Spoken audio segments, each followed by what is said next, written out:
Hey everyone, I'm Sakar, and we're going to continue right along with Meta Week. So we have done all of the meta-based classes so far. We've done Dragon Knight, we've done Nightblade, Templar, Sorcerer, and Warden. So we've done 5 of them so far. So what we haven't done is Arcanist and Necromancer. And there's a reason why I brought these last two to last. It's because I don't think that they're great at base. I think that all the other 5 ones have very viable PvP builds that are fun.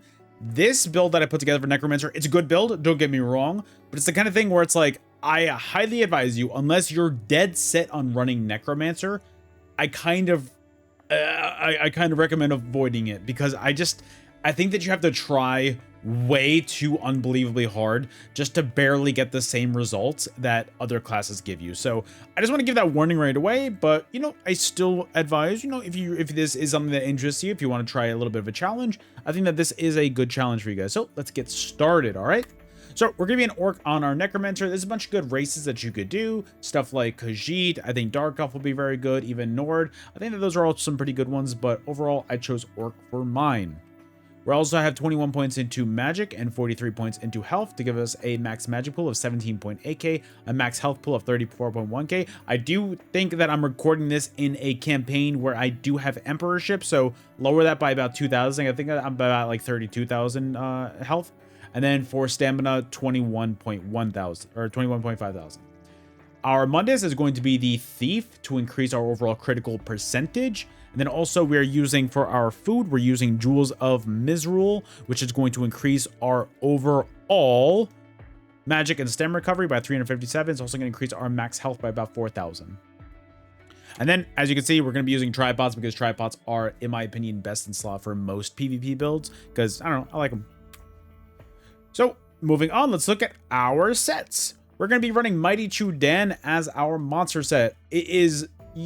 There are just not many sets. There are not many skills that you can use that are very viable in Necromancer, and I feel like you're always playing buff simulator. So personally, I think Mighty Chu Dan is the best way to go. That way you just have one less thing that you just need to do as far as just pressing all your buffs over and over and over again, because what you're going to get is you're going to get a line of armor, a line of max health. Then what you're going to do is you're going to gain major resolve at all times, increasing your physical and spell resistance by 6,000. So it's just one less buff that you need to do on your actual skill bars. So we're going to be using a heavy reinforced helmet and a medium well-fitted shoulder. We're going to have one extra slot in this build, so we're going to be using one piece trainee, heavy reinforced. It's going to get our max health a little bit higher. Our front bar, we're going to be using Night Mother's, medium Night Mother's hands, and Impen. It's going to give you 2 lines of crit chance, weapon and spell damage, and when you deal critical damage, you're going to apply major breach to the enemies, reducing their physical and spell resistance by 6,000 for 4 seconds. Back bar is going to be Retro Vitality. It's going to increase our overall recovery. So it's going to be a light Retro Vitality sash in Impen. It's going to give you a line of magic recovery, stem recovery, weapon and spell damage. And then while in combat, applying a major buff or debuff to the duration is going to grant you 260 magic and stem recovery. Same thing for a minor buff or debuff. It's going to give you 130 magic and stem recovery. So overall, it's about 100, or it's about 400 overall between the two of them. And just to fast forward a little bit, just to show you guys, Race Against Time is going to give you major expedition. It's going to give you minor force. So it's going to meet both of those conditions. So if you really want to activate Retro Vitality at all times, just hit Race Against Time. You have it right there. Moving on, we're going to be using heavy Impen legs of Night Mothers. And then medium Night Mothers feet in Impen. Our mythic is going to be Monomyth. I think that I've run Monomyth on every single class so far because Monomyth is the best mythic in the game. Hands down, doesn't even come close in my opinion. If you don't have Monomyth, some good alternatives would be Death Dealer's Fate, Markin, or Saint the Seducer. What Monomyth does, well, first of all, we're going to have in the protective trait with a weapon and spell damage enchantment on it. What Monomyth does is it's going to give you major force and minor berserk on your front bar. So that gives you a ton of extra crit damage. And it's going to overall boost your other damage as well. So that's great. Also, on your back bar, you're going to be getting major protection and minor vitality. So that's going to make you a lot more tanky on your back bar. And it's going to give you a little bit more healing on your back bar as well. So that's nice. And then also for our other 2 pieces of jewelry, they're both going to be Retro Vitality, ring and necklace, both protective with weapon and spell damage enchantments. Our front bar is going to be Hammer of Night Mothers. It's going to be main hand is going to be Nirnhone with a shock damage enchantment on it. Offhand will be sharpened with a fire damage enchantment on it.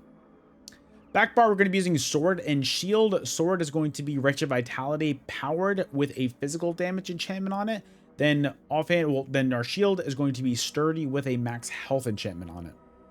Moving on to our skills, our main spammable is going to be Arterial Burst. This is going to be our overall kind of burst damage when we have everything else lined up. And then when we don't really have anything else that we need to cast, this is what you're going to do. And it's going to be a great way to kind of get a little bit of oomph damage out there. That way, you know, your enemies are taking a lot more pressure. We also have Camo Hunter on because there is a source of major savagery and prophecy on Necromancers, but let's be completely honest, it's pretty awful and it's not that great. So I don't use it. So I just use Camo Hunter instead. It's going to basically be your source of major savagery and prophecy, increasing your weapon and spell critical by 2,600. Then we have Skeletal Archer, which is going to be our source of major brutality and sorcery, increasing our weapon and spell damage by 20%. Worst part about this is that it's on a 20-second duration, which I think is awful. I really wish that duration would be increased. I want it to be like to 30 seconds or something like that, because like a lot of other ones are pretty high. And this is such a short duration, and this is why you always feels like you're playing buff simulator when on Necromancer, because there's such short durations. So yeah, it's all right. We have Blighted Blast Bones, which is going to be another source of burst damage. You're going to summon your Blast Bones, and after 2.5 seconds, it's going to charge at the enemy and explode, dealing about 11,000 disease damage. Also applying Major Defile and the disease status effect, which is Minor Defile. So it's going to make it so that they don't really heal that well. So make sure you're always throwing your Blast Bones out of your enemies. It's great burst damage, and it's a great way to kind of keep them from healing as well. We're also having Rending Slashes. This is not a spammable by any means on this build. What I did on this build is I just activate this at the beginning of every fight on the enemies, and I just have the enemies taking dot damage, because Necromancer does do extra dot damage, and you can tell that, you could basically tell when people are taking this because it does do a decent chunk of damage and it kind of hurts them. Plus, enemies are going to be hit with the initial effect of the hemorrhaging status effect, which does do extra damage as well. So I love that. We also have Dawnbreaker Smiting because Dawnbreaker is one of the best ultimates in the game, and I really don't think I would use anything else on this build because this is going to be our only stun on this build, unfortunately. But that being said, it does go really well. If you already have Rending on your enemies, you hit a Dawnbreaker, Blast Bones, and Arterial Burst at the same time, you are chunking enemies' health bars, I promise you. And then on the back bar, we have Spirit Guardian. This is going to be a great way to mitigate a lot of incoming damage because while active, 10% of the damage that you take is going to be transferred to the Spirit Mender instead. So that's a great way to mitigate a lot of damage. You're also going to be getting a little bit of healing every 2 seconds, which is nice. It's not the most amount, but hey, look, extra healing is awesome. And then Race Against Time, this is going to be our source of major expedition and minor force, increasing our movement speed by 30% and increasing our critical damage by 10%. So we have a lot of critical damage already on this build between Monomyth with major force, between this with minor force. Our champion point, just to be a little bit of a spoiler alert, we are using Fighting Finesse, so our overall critical damage does get increased. So this is a great way to overall increase your critical damage. Make sure this is active at all times. Also, this is going to be your snare removal. So if you're locked down, you can't move that well, hit this, boom, you're fast, you're out of there. We have Resolving Vigor, which is a nice 5-second heal over time. It also gives you Minor Resolve, which increases your physical and spell resistance by 3,000. And then we have Healing Soul as our scribing heal. I definitely would recommend using this one over the Necro heal because the Necro heal is just not that great. It applies Minor Defile to you, and that's not really the best situation. So it's going to give you a burst heal, it's going to give you 600 magic and stand back, and it's also going to give you major vitality for 10 seconds, increasing your healing received by 12%. So that's a nice way to get a lot of extra healing. And then we have Mortal Coil. What was that noise? Why is somebody here? They're role-playing. Look, I was role-playing in a cemetery, to be fair. I thought it looked cool for a Necromancer build.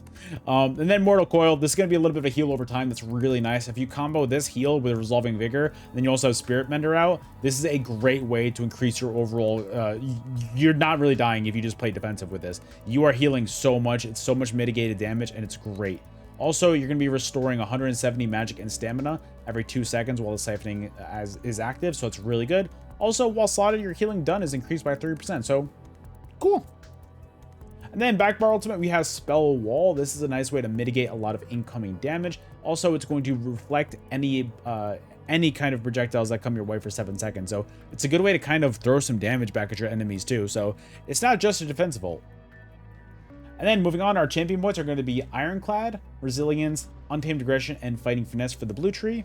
Our red tree is going to be Survival Instincts, Pain's Refuge, Sustained by Suffering, and Fortified. In our green tree, what we really care about, because it doesn't really do much with the slottables, is definitely make sure you have Breakfall. That's the most important one. rationer, liquid efficiency, all very important. Also, if you're leveling up any skill lines, use Discipline Artisan. Increase the experience gain for currently active skills in their skill lines by 15%. So make sure you have that. And overall, that is the entire Necromancer.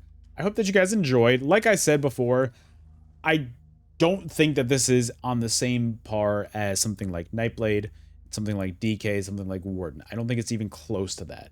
But that being said, I feel like I did the absolute best I could with Necromancer, and I do have some BG footage for you guys to watch. I will not cut the audio on that because, you know, why not? You know, you guys want to listen to me talk, right? A little bit more. So guys, thank you so much for watching. I hope that you enjoyed. Enjoy the BG footage, and I'll see you guys on the next video.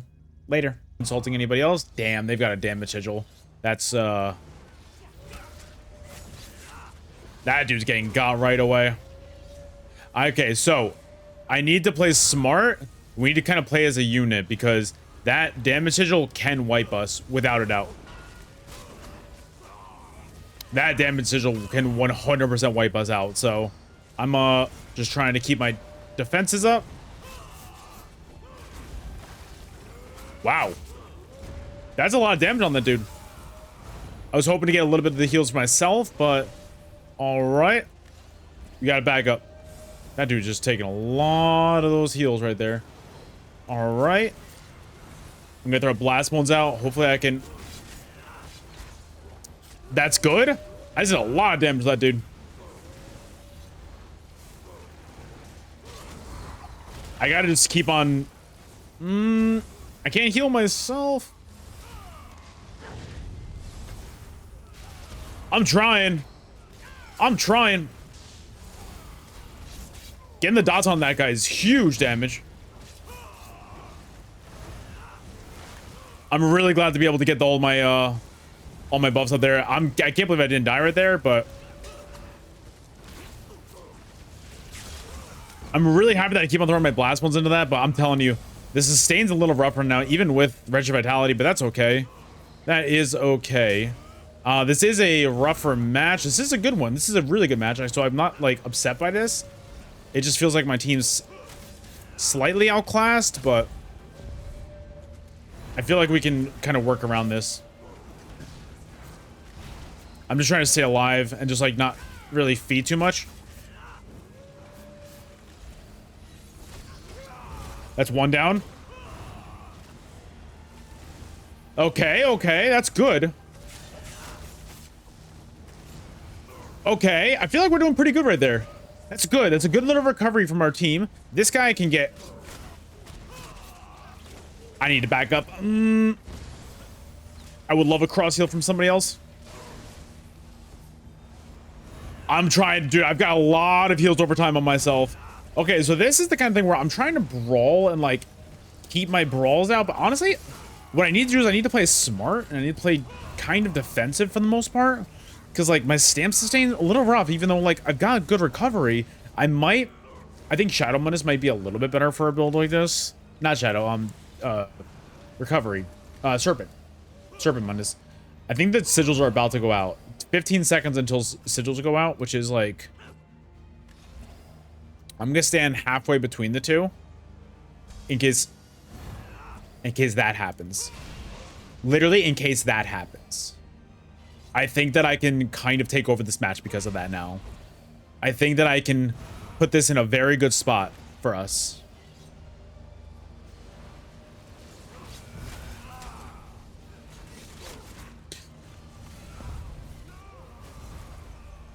I'm trying.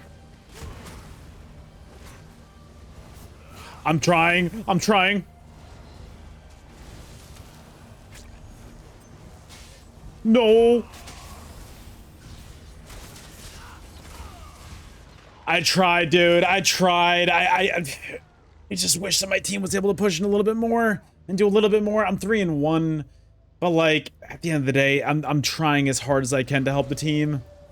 They're just not really pushing too much. All right. Look, at the end of the day, I do like this build. Nice. I roll dodged twice in a row there. That's not good on my part. I need to get if I can get a heavy attack. Nope. All right, That's another one dead. Cool. We can push together as a unit. If I could try and dot some people down. I'm backing up right there, but overall, we're doing good.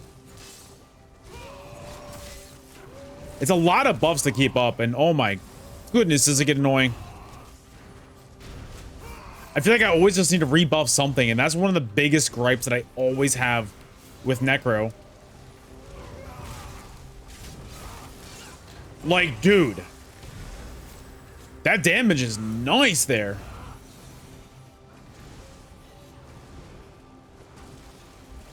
I'm trying, guys.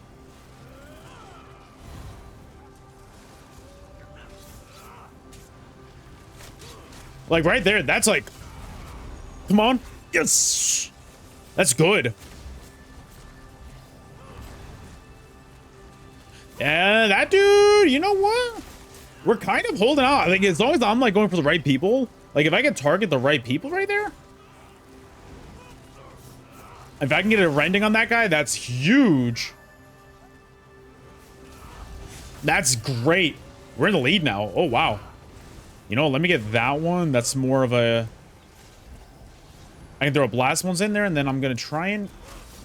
If I could just kind of keep my rendings on them, keep my dots on them, that's good. Like Necro's got so much dot pressure, and if they keep on just, like, coming in one at a time, I can't go in with no stam like that. I almost have a potion.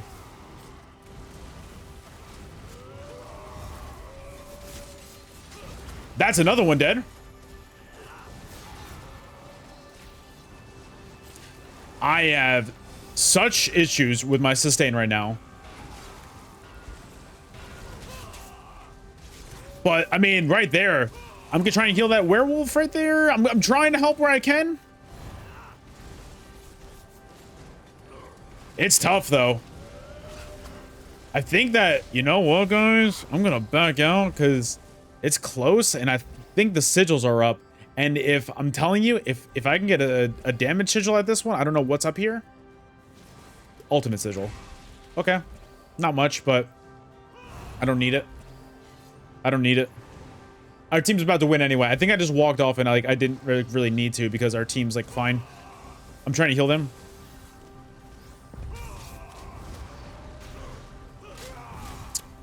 Come on.